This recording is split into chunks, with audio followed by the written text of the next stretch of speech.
Yeah, it just, I don't know why it wasn't showing up at first. All right.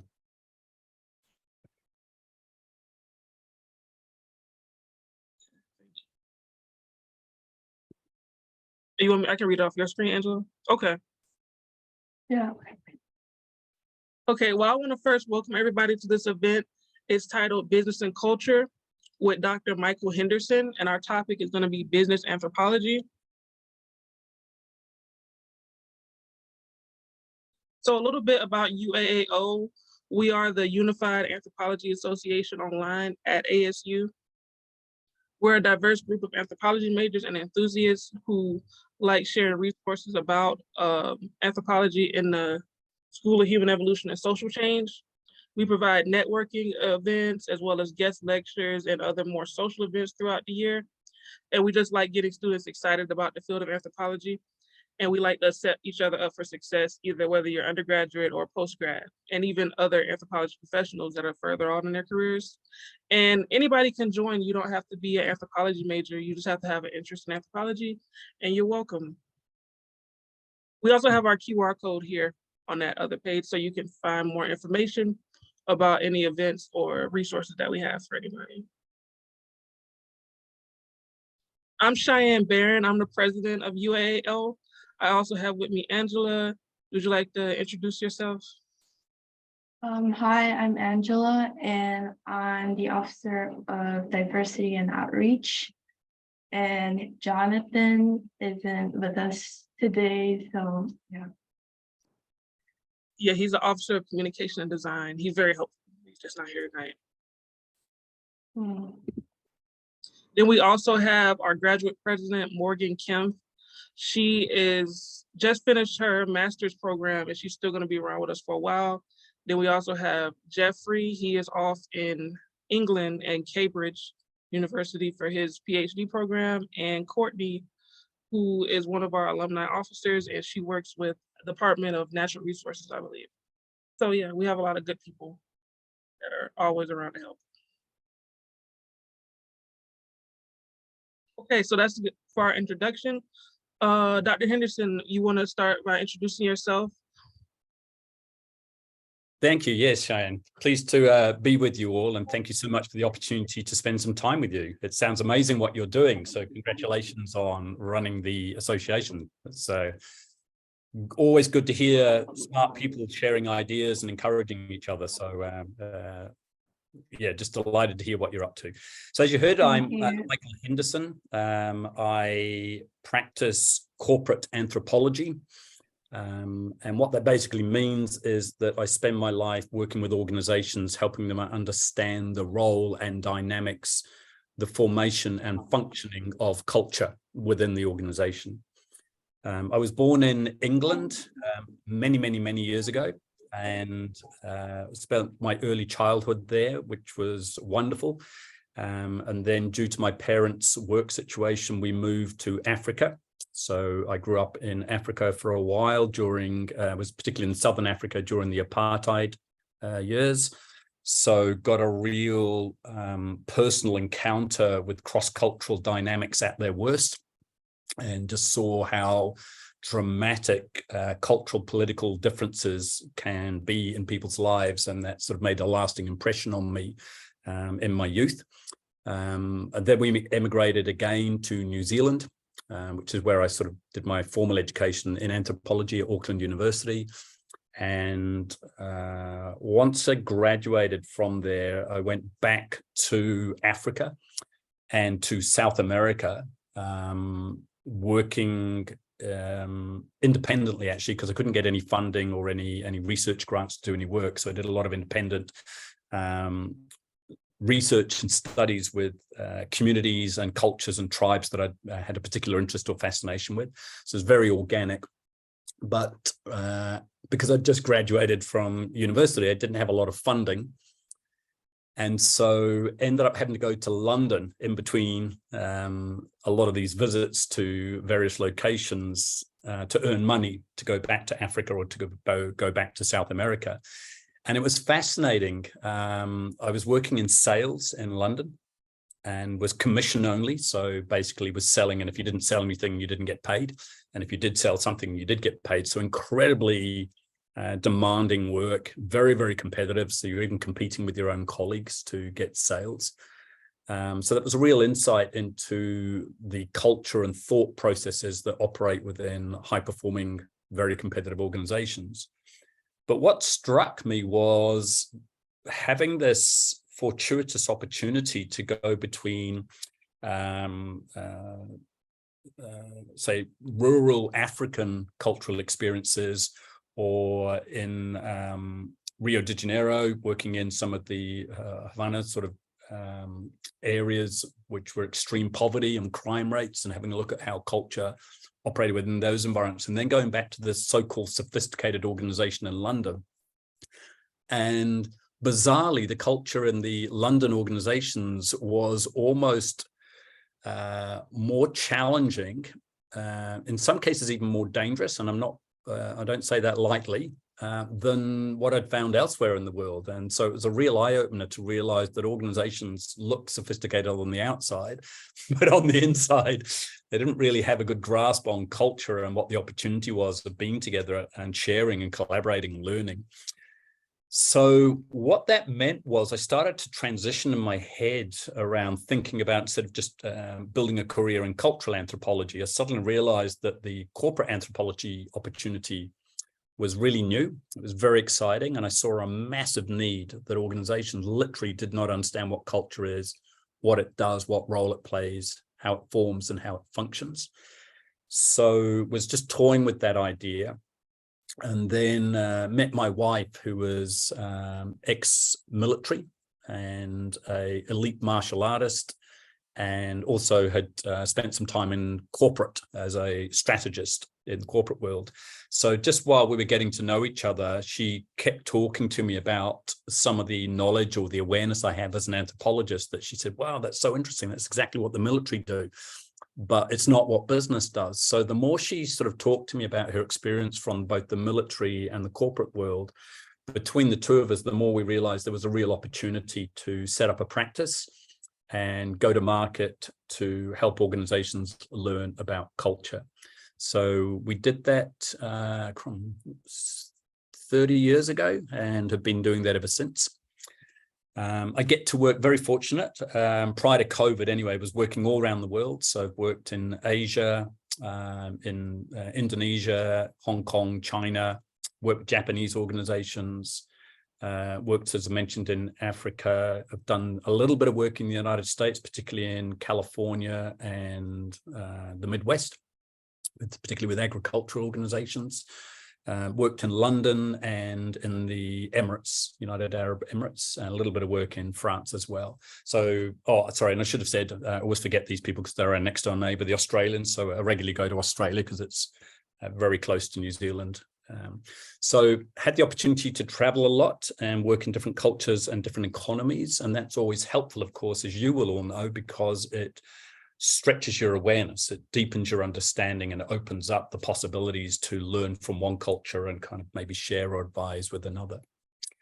So as a result of going into corporate anthropology, one of the transitions I had to make mentally was, in cultural anthropology, we are taught, obviously, almost from an ethical point of view, whenever we go into a community, if we're doing ethnographic work or research, that we should have as little long-lasting impact in that environment as possible, right? So it's not our job to go in there and tell people how to be or how to live or what to believe.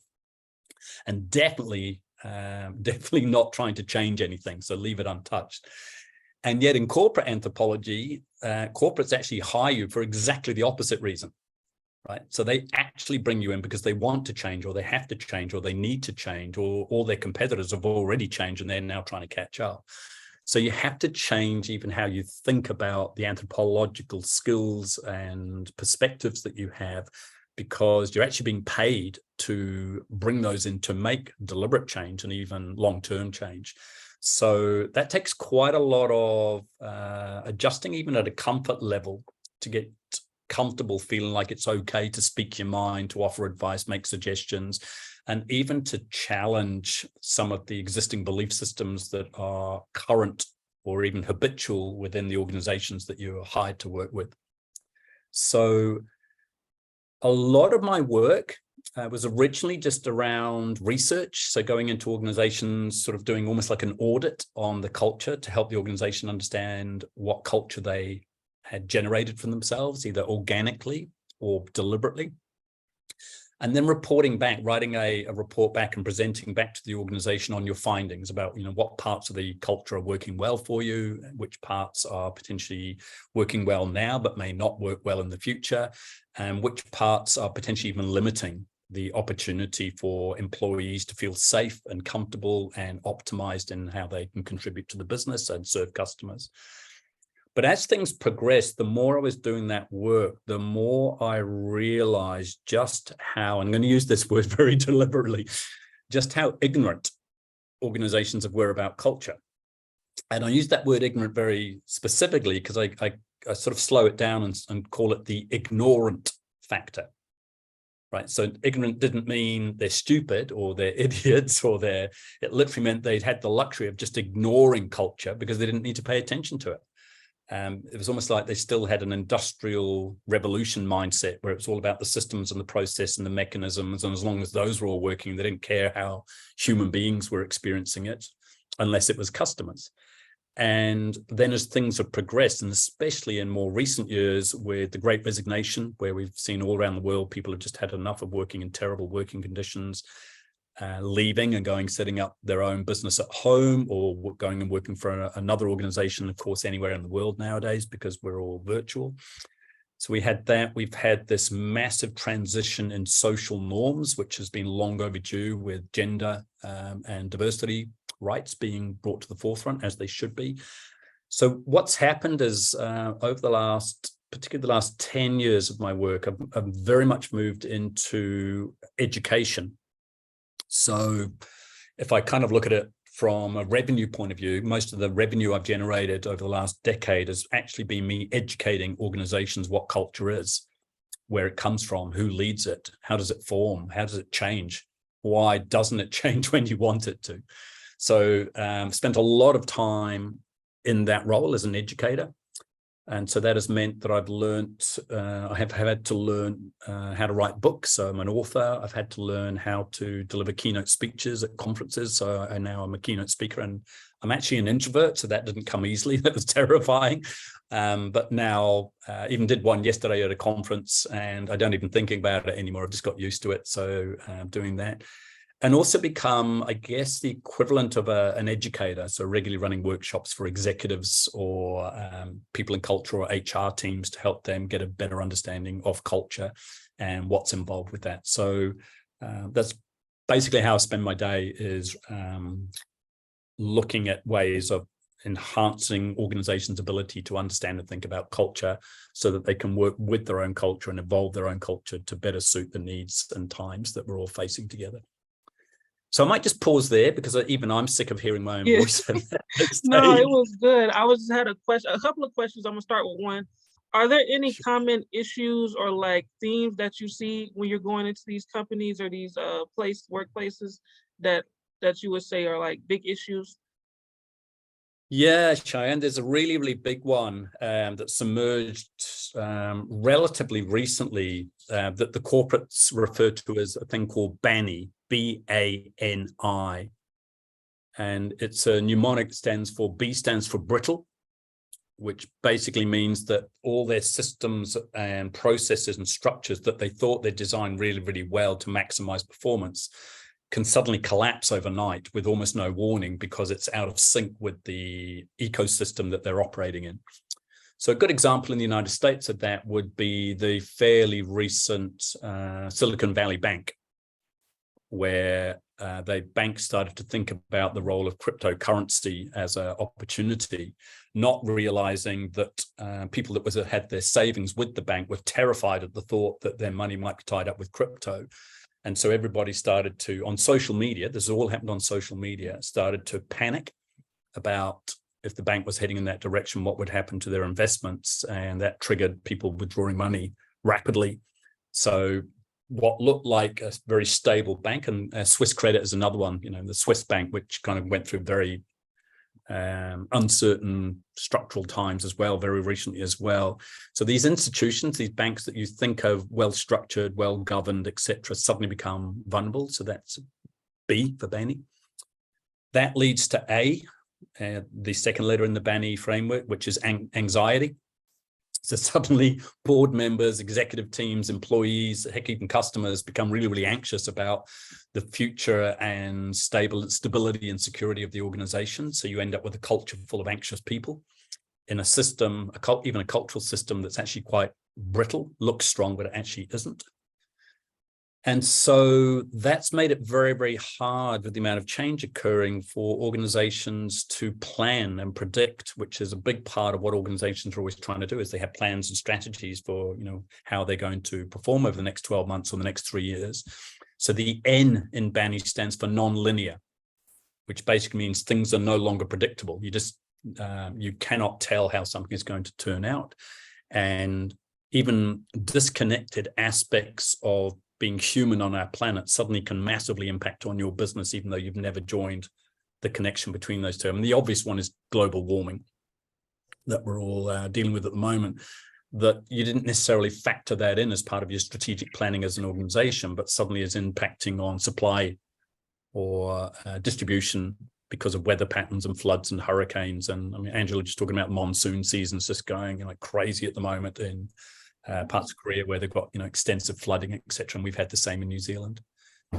Final letter is I, and that stands for incomprehensible, which basically means business people are, even very experienced, very well-educated business people, are suddenly realize they actually don't know how to run a business anymore, because what's required of them is not anything they've ever had to experience before in their career. The challenges are new, the dynamics are new, the velocity and the pace of change and shifts are so dramatic. Things like artificial intelligence has just arrived from nowhere in the last sort of 4 to 5 months and completely disrupted whole industries.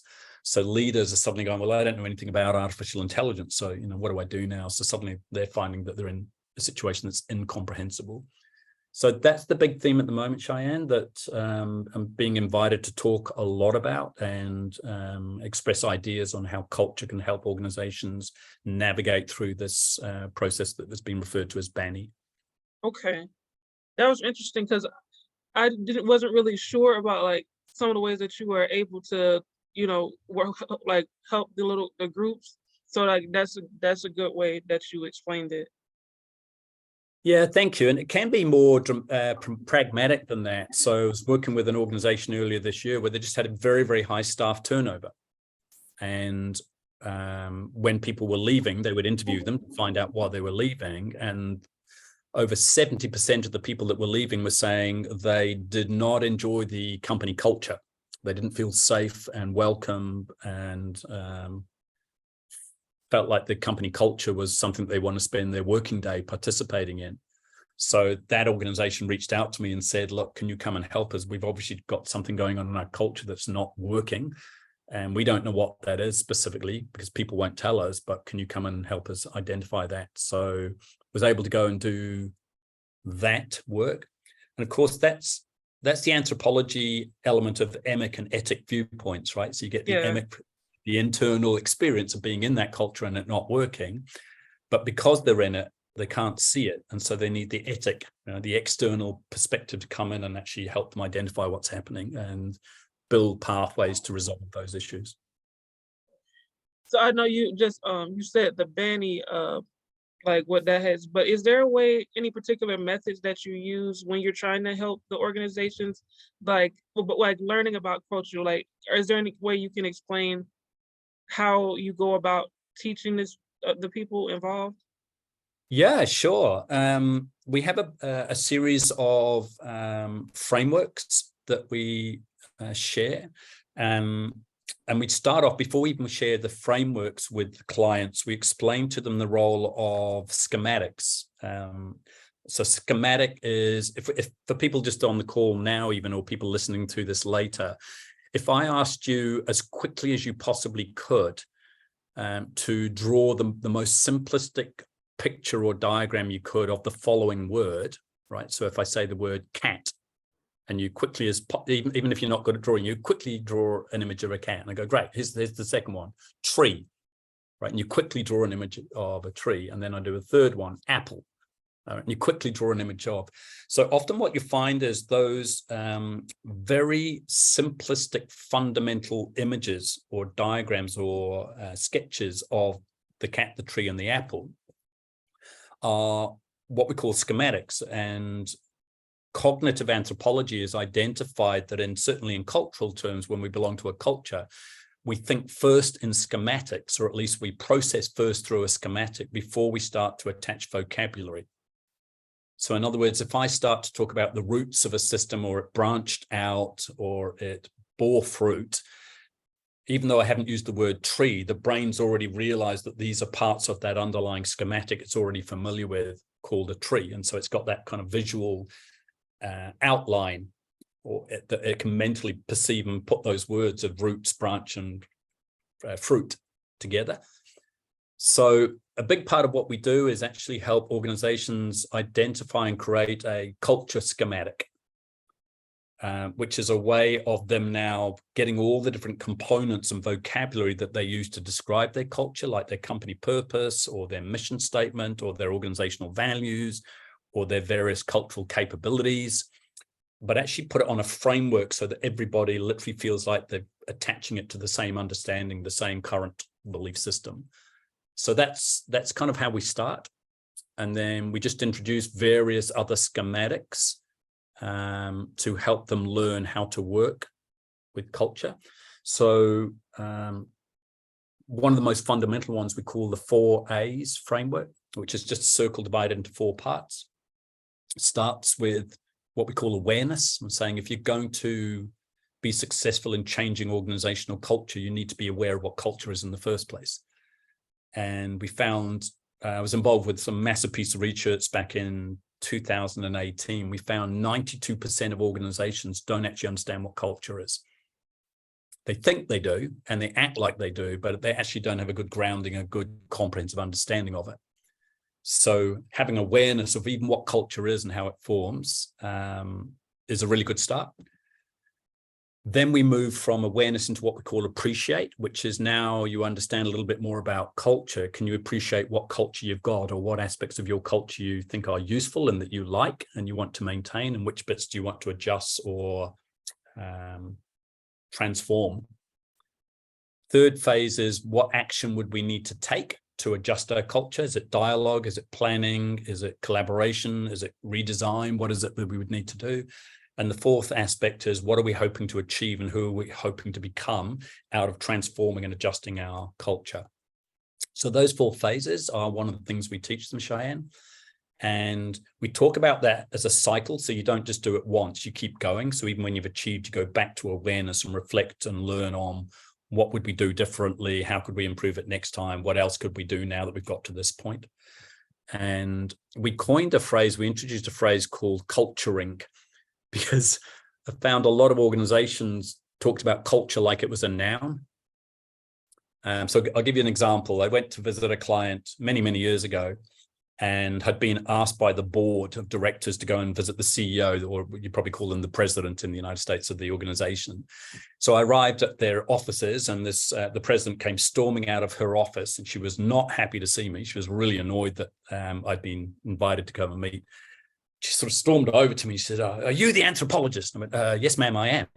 She said, "I don't know why the board sent you to see me. We've done culture already. It's over there on the wall." All right. And I looked over at the wall, and there was a vision statement, a purpose statement, a set of values, and she thought that was the culture. So we coined a phrase called culturing, which is just trying to help business people realize it's never done. It's a living, breathing way of being together that can morph and change and retract and advance daily, and that you need to be paying attention to it and following that. Yeah, I agree, because I can definitely relate to that, because like where I work, because I work in education, so a lot of times people will just kind of come up with stuff they think will work just off of assumptions, but they don't ever really talk to the people involved to get anywhere. So it's just we're just doing all this generic stuff, and it does nothing to help the work environment at all. So I think Yeah. that the tactics that you're talking about sound a lot more effective than like what I've experienced. Yeah, and you're right, because we sort of borrowed a phrase from the health and well-being practice of Feldenkrais. There was an absolute genius called Moshe Feldenkrais who invented what's known as the Feldenkrais methodology, which is like chiropractors work on the bones and physiotherapists work on the muscles. The Feldenkrais process works on your nervous system, so it helps you realign and reset your nervous system. And Moshe Feldenkrais, the founder of that process, invented or coined a phrase called the elusive obvious, right? Which means culture's obvious, you're in it, but it's elusive because you can't quite see it, you can't quite describe it, you don't quite have the language to capture and talk about it effectively with one another. So we use that concept in our work, talking about culture as an elusive obvious, until you have the awareness, the appreciation that can then make it more obvious and give you the language to start describing what you're experiencing, what you want to change, and how you want to do that. Right. And we have a comment here. I'm not sure if you see it. Cherish and Charlotte said, I like that the process of learning culture is a cycle and it's never, quote, done. Yeah, well said, Cherish. You're right. It's such an important part. If you think about that in terms of a world that's changing dramatically on the outside. So if you imagine culture as a sort of a circle and you're inside that circle, and the outside world feels like it's changing because of technology and the environment changing, the geopolitical instability around the world at the moment, and the economic volatility. Then if you just feel like you're stuck with a culture, it's very, very difficult to even have a sense of hope that you can adjust or change or adapt. Whereas if you've already kind of embodied and embraced this concept of culturing, and that it's a never-ending learning process, then you constantly feel like that you are at least an agency for your own change and your own development and your own evolution. So thank you for highlighting that, Cherish. You're right. It's a useful concept. And sorry, Charlotte as well, wasn't it? Yeah. So Angela. yeah. So I got a question while listening. So Please. yeah, what kind of big changes were there like before and after working in like corporation? Sure. Like, The most dramatic one I can refer to, Angela, and I'm just going to use this because it was incredibly dramatic. I can't mention which country and I can't mention the organization because of confidentiality. But I was working with a organization that ran ports for shipping to drop off containers and export product.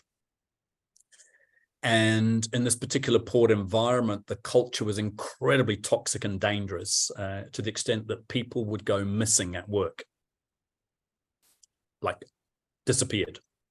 So they'd had the police come in and investigate and understand, what was going on, and they tried everything to sort of figure it out. There was a whole bunch of illegal activity occurring in the environment, and therefore there was a lot of underhanded commercial activity happening, illegal activity happening, dangerous and criminal activity happening within the culture, and it became the norm. And so almost as a last ditch effort, somebody recommended that they get some anthropologists in, and I was lucky enough to win that contract and go in and kind of have a look at it. And we spent a lot of time asking the people in the culture itself, is this the environment you want for yourselves? Because you've created it for yourself. Is this what you actually want? Even though the pressure of expectation or threat even almost demanded that you had to operate that way. So we acknowledged that. But at the same time, we said, even though you're under threat to behave this way, is this actually what you want? And the people were incredibly courageous and brave because they actually ended up almost universally saying, no, it's not. It's just what we've been forced to do. But once they realized that there was literally hundreds and hundreds and hundreds of them that didn't want this, they suddenly realized they had the collective power and opportunity to stop it. And I'm just in awe of them, but they actually chose to do that. And so they were able to transform that workplace literally in a matter of months, where the crime stopped and the activity around whoever was conducting all that actually moved to other locations elsewhere in the country, because they suddenly realized this port was no longer going to play that game, or the people in the culture that worked within that port were no longer going to play that game anymore. So that's an example of a very, very dramatic transformation. What you said just now, it reminded me, because I watched your TED Talk. It was from a Oh, did you? I apologize for that. no, it was good. When you said that just now, what you just described, it made me think about when you said a lot of corporations end up being resembling like a tribe. Do you still feel like that's still relevant? And could you explain that a little more?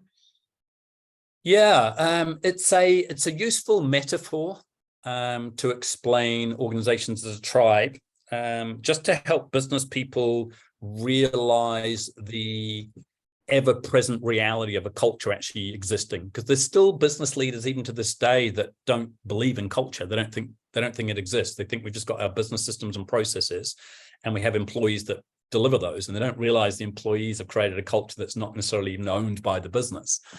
So we just introduced the concept of the tribe as being a framework, a social framework that people create for themselves inside the organization, and sort of suggested to them that there's very loose and maybe not even politically correct associations you can make to an indigenous people, whereby the hunter and gatherers are like the sales and marketing team, where the IT department that are in charge of, looking after the ability to communicate over long distances and transfer information and communication over long distances are potentially like the tribal drummers that used to send out messages across the valley that the wedding ceremony was starting and that you should come now. That the healers or the shamans are almost like the HR team doing well-being and career guidance counseling and therapy. So we just started to draw very uncomfortable in some creations and slightly inaccurate analogies between a indigenous community and some of the roles, the archetypes that turn up in those communities all around the world. And in fact, they were not too far removed from a modern organization, including, I think I said this in the TED Talk, including the role of CEO. Mm-hmm. Right. So you hear the C obviously stands for chief, which is right. It's a tribal designation. So we said that chief executive officer, CEO, the C is first, because the most important thing is make sure you've got a culture that can deliver what you want. The E stands for executive, which is like the political power, right? Which is the overseeing the resources that are available. And the O, officer, is from the military. That's all about strategy. So if you look at CEO, it's not a title, it's actually a mandate of power. You're kind of overseeing the organization's culture, the organization's resources, and the organizational strategy. So for some senior leaders, Cheyenne, that's just enough for them to go, oh, yeah, okay, I can see what you're talking about now. So then they're a little bit more comfortable to open up and learn a bit more. Right. Another question I just thought of, because as you keep going, it keeps making me think about other things related to that area. Sorry about that. No, it's good, because it's getting me thinking, and I'm really engaged. I've observed, now I haven't worked in an environment like this, but I know something that's frequent now. There's a lot of workplaces, I don't know if it's a lot, but I've seen it, especially in like tech industries or like any type of STEM or like revolving around technology, the very like loose work environments where there's like a lot of it's very casual in attire. They might have a lot of recreational things for the employees versus like the traditional workplace where it's like everybody just sitting in the cubicle with suits on. Have you seen any differences, major differences in those? And do you think those strategies actually work to help the workplace? Yeah, I've absolutely seen that happen. And in fact, it's almost been out of the organization's control. It's almost been quite organic. It started off with things like Casual Friday, right, where you're allowed to turn up in jeans and a t-shirt and sneakers on Friday, whereas you'd normally have a suit and a tie or a formal sort of dress code. And then Casual Friday became Half Casual Monday, which morphed into Half Casual Monday and Tuesday. And so slowly people suddenly realized that dressing professionally or dressing casually didn't necessarily impact on their performance. And so I remember, as you can see, even now, I just delivered a class before I was on the line with you. I delivered a class for a client wearing this jersey because it's really cold in New Zealand at the moment. And yet I was talking to a group of executives who are in banking, right? So they're all sitting there in their sort of formal suits and suits attire, and I was dressed like this. And I mentioned it to them. I said, look, 20 years ago, I couldn't have done that. 20 years ago, people would not have taken me seriously if I hadn't turned up as a suit and tie as well. And I had to start explaining even to my own clients that what I discovered was that my level of thinking and ability to problem solve wasn't influenced about whether I was wearing a tie or not.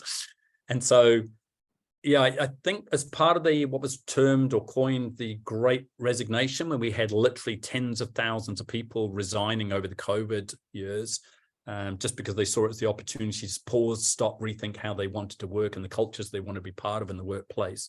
There's been a massive shift in some of those traditional, more formal expectations of behaviors, dress, rituals, ceremonies, artifacts, etc., within the culture that are just more humanizing the workplace.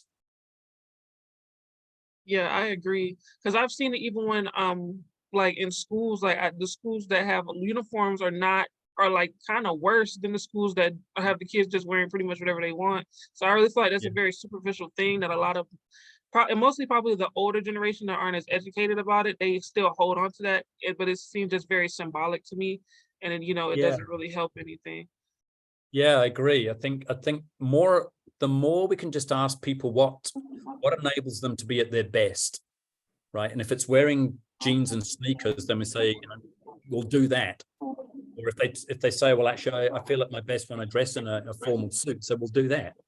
So, right, it's just whatever works for individuals or teams, and also explaining to your customers sometimes why you're dressing as casually as you are, if they have expectations that you should be more formal. So you do need to factor in the perception other people will have of you and explain why you're doing what you're doing.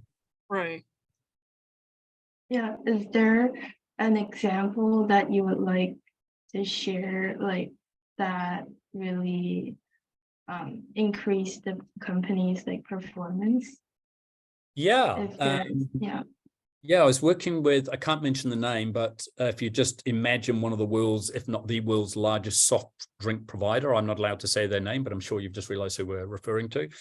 I was working with one of their manufacturing and distribution plants. So they're literally the bottling process and then distributing the bottles and cans out to the marketplace.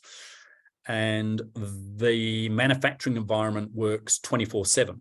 So they operate with 3 different 8-hour shifts. So a group of people go in and work an 8-hour shift. They then hand over to the next people who do the next 8 hours, and they hand out to a third group that do the next 8 hours.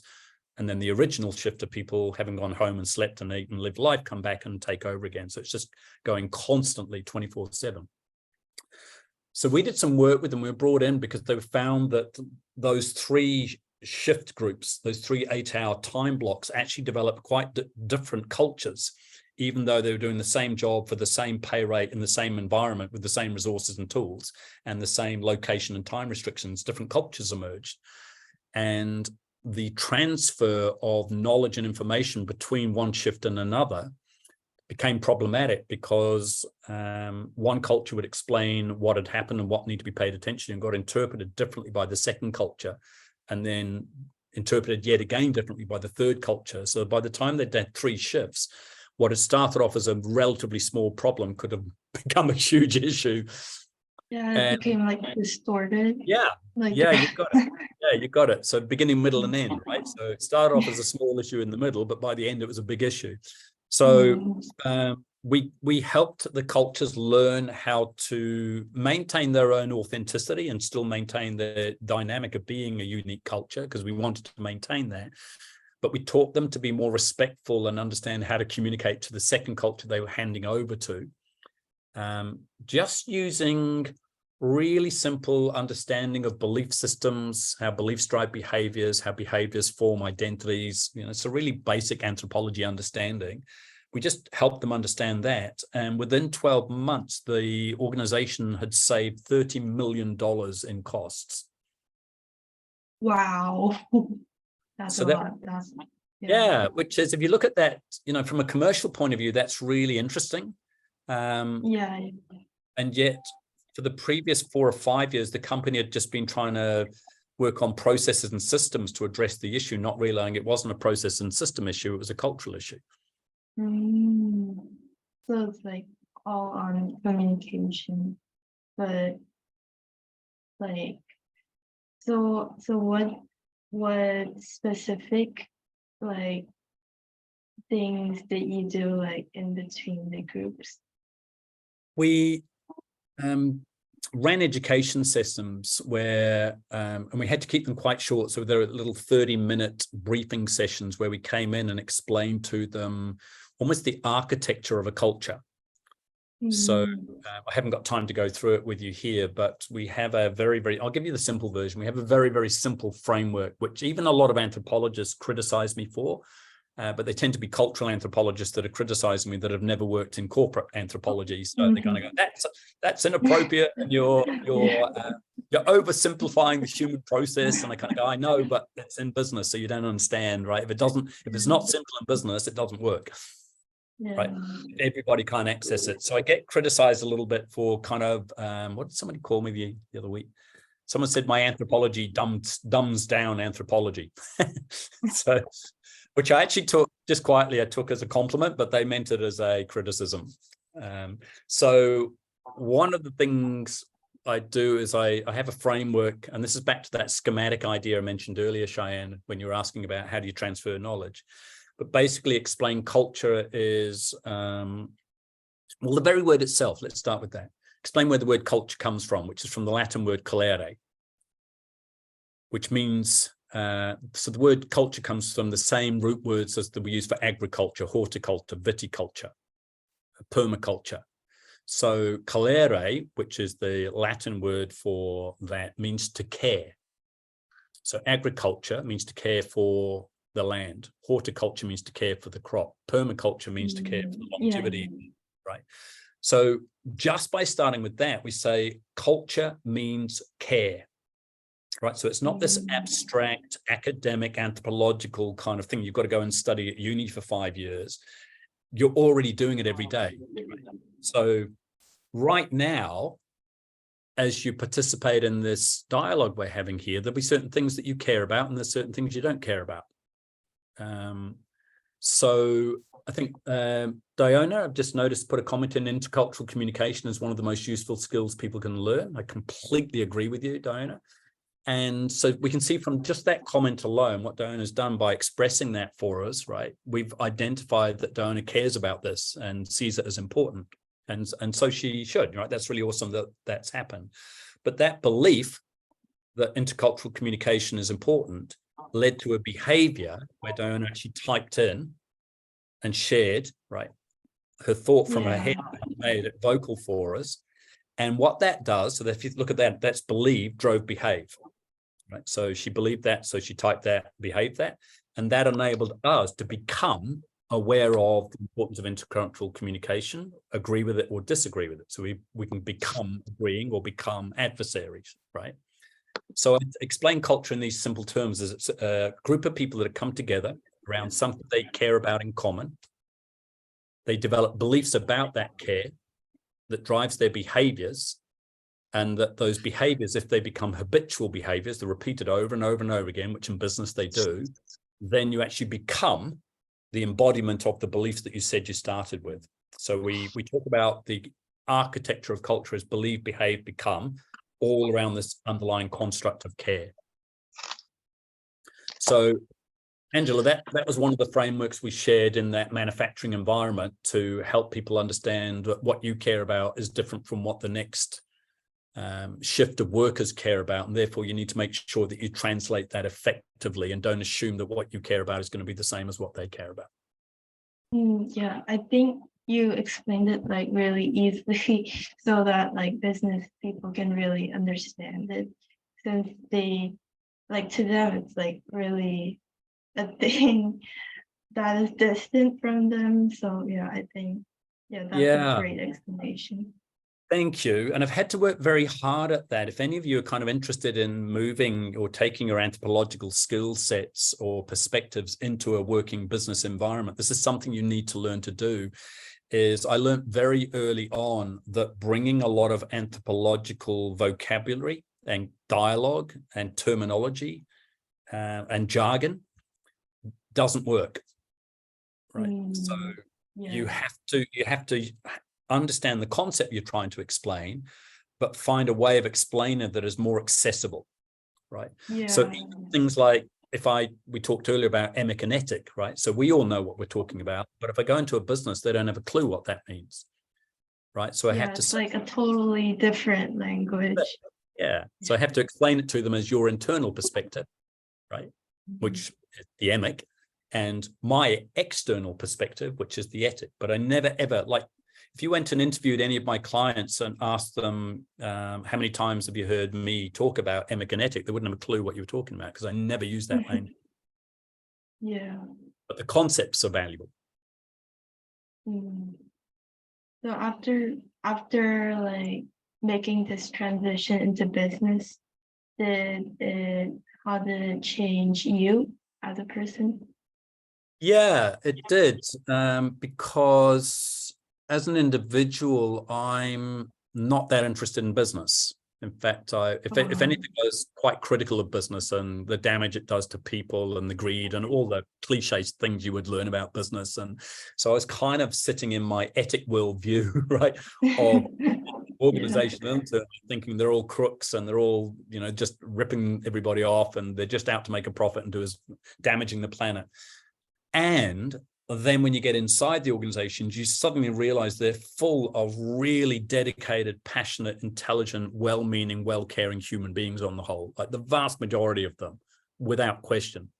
There's a few psychopaths leading them, but the vast majority of the people in there are really, really good people. They're people you would want around you in times of trouble, right? They're dedicated, intelligent. So that was something I had to, even my own belief systems, I had to rein myself in and kind of go, okay, that's my prejudice and my bias, my cognitive bias, working against, right, the reality of who they are. So even that, I share that learning with my clients. We have a phrase I use a lot in my teaching, which is other people are not a failed attempt to be you. Right, which basically means when you look at someone else, we judge them, right? We do this as human beings. It's almost a pre-programmed process we go through to judge. Even the word identity, when there's a lot in society at the moment about people claiming their identity. I identify as, and then they go and explain how they identify. So the word identity again comes from the same core Latin word as identical and identify. They're all from the same root word. Right? So we develop our own individual and cultural identity by identifying if someone else is identical. Right. So imagine I belong to the bald, old white fella tribe. Right? So I'm a proud member of the bald, white, old tribe, graybeard tribe. If I look around me and identify someone else that reflects that back as being bald, old, right, grey bearded, then I see it as identical and I go, oh, us, or like me, right? So you see this occur a lot in organizations where sales and marketing are at war with each other, even in their own organization, or accounts and distribution are at war with each other. And it's because it's what Diana said earlier, they're bringing inappropriate belief systems about the other to their thinking and to their dialogue and to their relationship and interaction with the other. And because I grew up as a child in apartheid South Africa, I got a first eye witness understanding at a very, very early age in my life of just how dangerous that belief about other people can be, right? And how misinformed it is, how categorically wrong it is. And I don't mean wrong even from a moral perspective. It means it's completely misinformed. It's completely ignorant. And so that made a really big impression on me in my youth. And so that concept of other people are not a failed attempt to be you is one I use a lot to help people understand. Don't judge them for not being you. Get curious about them trying to be them, right? So rather than judge them for failing to live up to your expectations, your beliefs, your values, invest your time and your curiosity and your skill set into understanding who are they trying to be, courageously trying to be for themselves. So just that simple understanding alone often breaks down a lot of what business people call silo mentality, or what you would refer to as cultural norms between different groups. They call it silo mentality. So it just stops two departments not being able to communicate and banging heads against each other when we ask them to embrace the diversity of being curious about the others rather than just judging and blaming them. Is there any advice you would like to share to anthropology students who would like to go into business, like do business anthropology? Yeah, I think going and learning, academically learning business anthropology is helpful.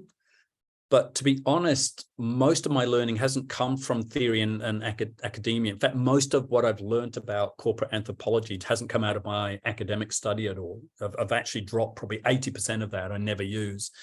It's more of sticking to the 20% core principles that you then go and learn inside the business, how they play out, how they manifest, how they show up. So my advice, to answer your question, Angela, my advice would be, if you're interested in exploring playing in business or corporate anthropology, the best thing you can do is go and get a job in a business, doing anything. It doesn't matter. You can be the cleaner, right? You can be a sales rep. You can be the assistant. You can be the photocopy person. It doesn't matter what the role is. Just get inside the culture and learn to see how business people believe and think.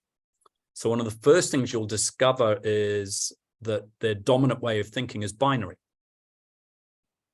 Right? So business people, if you imagine this is your neck-top computer, right? So your head is your neck-top computer. Business people only have one piece of software, which is called binary.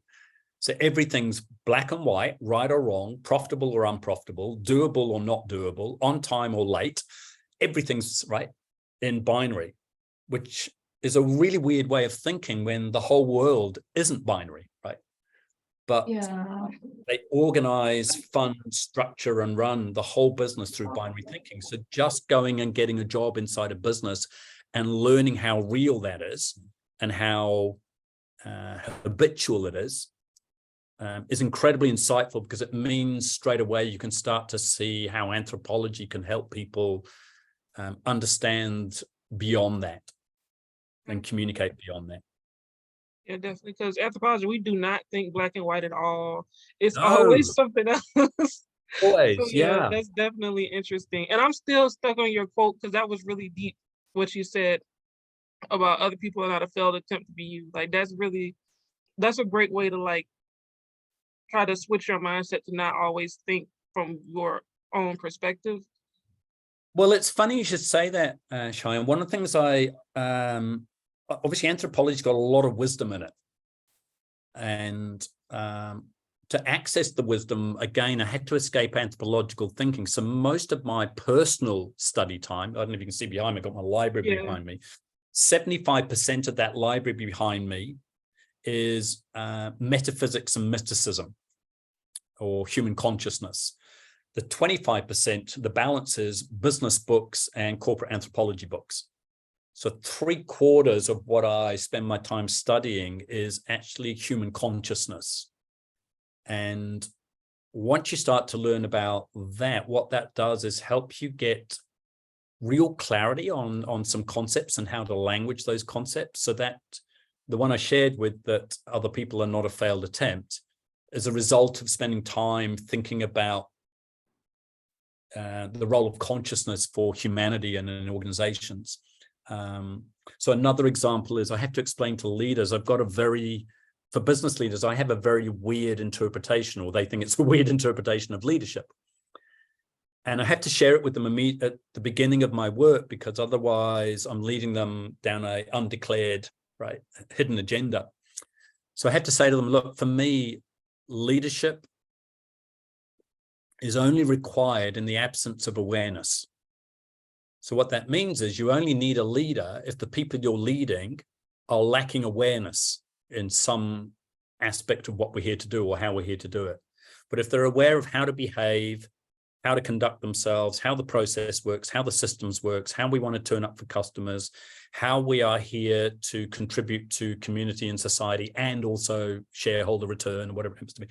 So I see a primary role of leadership is like rising, you know, that saying, a rising tide lifts all the boats. So the tide is cultural awareness. You want to make the culture aware of everything they would ever need to know about to be a successful contributor. So those types of, I call them my mantras.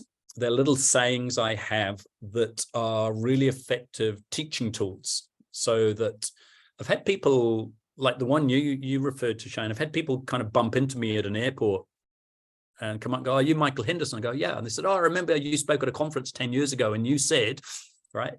And it's often those little very carefully designed concepts that I've had to think quite deeply about to be able to use as a ladder or a stepping stone up or across awareness to give them a new perspective on how they could see themselves and how they're operating and functioning in the world.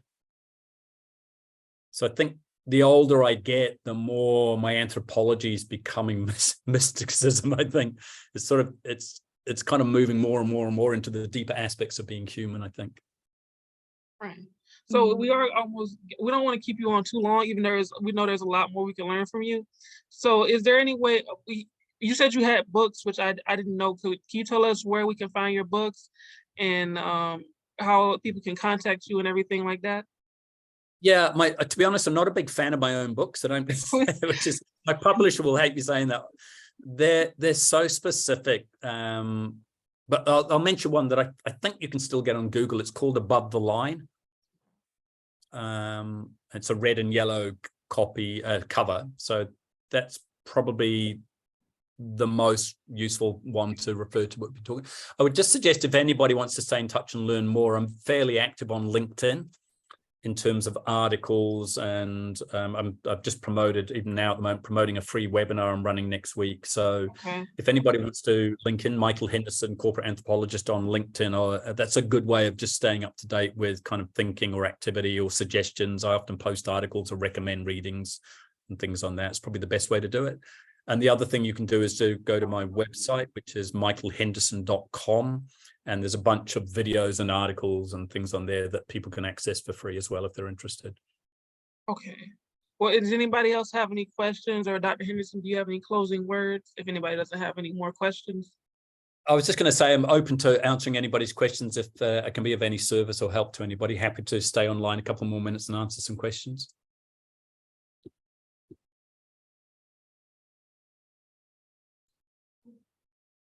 They want to, So if I may, this is really good as well. okay. And this isn't a comment on what we've just saw, like no questions coming back. If any of you are thinking of going into organizational work as a business anthropologist, corporate anthropologist, you'll find what I just did there said, are there any questions? One of the things you have to get used to is it's very, very important. You always have questions ready. Right. So in organizations, if somebody in an organization asks you, do you have any questions, and you say no, that's not a good sign, because it's almost, if you listen to it, what it's actually saying is, no, I'm satisfied, I'm sated, right? I know what I'm doing now. And in business, that's never the case. So they love it. They absolutely love it when you go, they say to you, so anybody have any questions? You go, so many questions. But for now, I'll just leave it because I just want to think about that a little bit more. So that would be my final tip. If you do go into businesses, make sure it's almost like I always tell my students, I'm not interested in what you know, right? Because that's limited. I'm interested in what you know you don't know that you've got questions about. So to say that again, I'm not interested in what my students know, right? Because that's finite. It's always going to be restricted. What I'm interested in is, do you know what you don't know that you now have questions about? And so we literally, in my workshops, we have competitions on who can come up with the most questions around a particular topic. Wow. That 'Cause I want sounds to know, fun. and this is how you benefit from artificial intelligence. Artificial intelligence has got most of the answers now. So your job is not to know that anymore. Your job is to know what you don't know, and then find the best question to put into artificial intelligence chat box, right, to go find out the answer. So I Yeah, think it's going to be a big shift in education. It's going to be about not interested in your answers and your knowledge base, really interested in your curiosity, your inquisitiveness, your intuition, and your questions. Well, to close, I'm gonna, before I end the whole Zoom, I'm gonna just close out. So again, I thank you, Dr. Henderson. This was very interesting. And it reminded me of the quote, another part of your TED Talk where you said what anthropologists can never be bored, because I definitely was not. Because I learned so much, and now I'm even more interested. Like I want to learn even more about it. So I'm gonna close the recording real quick and